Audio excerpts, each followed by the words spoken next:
কে বলেছিল তিনি পারবেন না? সমালোচনার ঝড়, ব্যর্থতার দাগ সবকিছুর জবাব এক রাতেই দিয়ে দিলেন ডেভিড মিলার। এমন এক ম্যাচ যেখানে আবেগ, চাপ আর নাটকীয়তার মিশেলে তৈরি হয়েছে এক সিনেমাটিক ফিনিশ, আর সেই গল্পের নায়ক মিলার।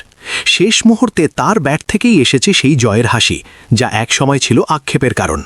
গুজরাট টাইটান্সের বিপক্ষে মাত্র 1 রানের ভুল সিদ্ধান্তের দলকে হারানোর কষ্ট যেন আজ ধুয়ে মুছে দিলেন তিনি। ম্যাচের শুরুটা কিন্তু একেবারেই সহজ ছিল না। রয়্যাল চ্যালেঞ্জার্স বেঙ্গালুরু প্রথমে ব্যাট করে নির্ধারিত 20 ওভারে 8 উইকেট হারিয়ে তোলে 175 রানের চ্যালেঞ্জিং সংগ্রহ। দলের হয়ে দারুণ এক ইনিংস খেলেন ফিল সল্ট। মাত্র 38 বলে 63 রান করে দলকে একটি লড়াই করার মতো স্কোর এনে দেন। তবে তার বাইরে ব্যাটিং লাইন আপ তেমন সুবিধা করতে পারেনি, ফলে স্কোরটা বড় হলেও অজেয় ছিল না। জবাবে ব্যাট করতে নেমে দিল্লি ক্যাপিটালস শুরুটা ভালো করলেও মাঝপথে এসে কিছুটা ছন্দ হারিয়ে ফেলে। তবে এক প্রান্তে দৃঢ় ছিলেন কেএল রাহুল, যিনি 34 বলে 57 রানের কার্যকর ইনিংস খেলেন।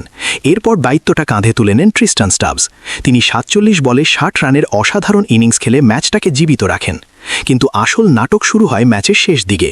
তখনও জয়ের জন্য প্রয়োজন রান, আর চাপ ক্রমশ বাড়ছে।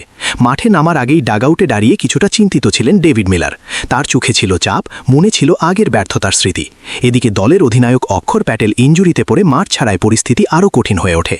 মিলার যখন ক্রিজে আসেন তখন শেষ 24 বলে প্রয়োজন 41 রান। অসম্ভব না হলেও চ্যালেঞ্জিং। কিন্তু ঠিক তখনই দুর্দান্ত বোলিং করেন জশ হেজেলউড। তার 1 ওভারে মাত্র 4 রান আসে, ফলে সমীকরণ দাঁড়ায় 18 বলে 37 রান। ম্যাচটা যেন ধীরে ধীরে আরসিবি এর দিকে ঝুঁকে যাচ্ছিল। এমন সময় ভাগ্য একটু সহায় হয় মিলারের।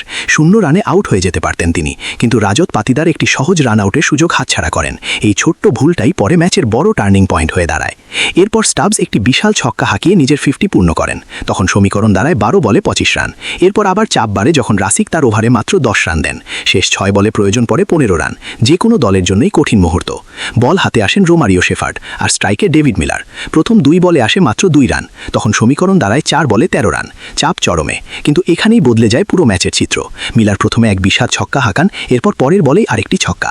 মুহূর্তেই সমীকরণ নেমে আসে 2 বলে 1 রান। আর এখানেই শেষ নয়, শেষ বলের জন্য অপেক্ষা না করে বাউন্ডারি হাঁকিয়ে ম্যাচ শেষ করেন মিলার। এই ইনিংস শুধু একটি জয় নয়, বরং একটি প্রত্যাবর্তনের গল্প। 10 বলে 22 রান করে অপরাজিত থেকে দলকে জিতিয়ে মাঠ ছাড়েন তিনি। ম্যাচ শেষে ধারাভাষ্য কক্ষে একটাই শব্দ ঘুরছিল, কিলার মিলার।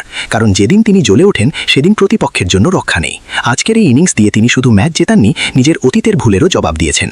এই জয় দিল্লি ক্যাপিটালসের জন্য শুধু 2 পয়েন্ট নয়, বরং আত্মবিশ্বাসের বড় এক উৎস। আর আরসিবি এর জন্য এটি হয়ে থাকবে এক তিক্ত স্মৃতি, যেখানে একটি ছোট ভুল পুরো ম্যাচের গতিপথ বদলে দিয়েছে।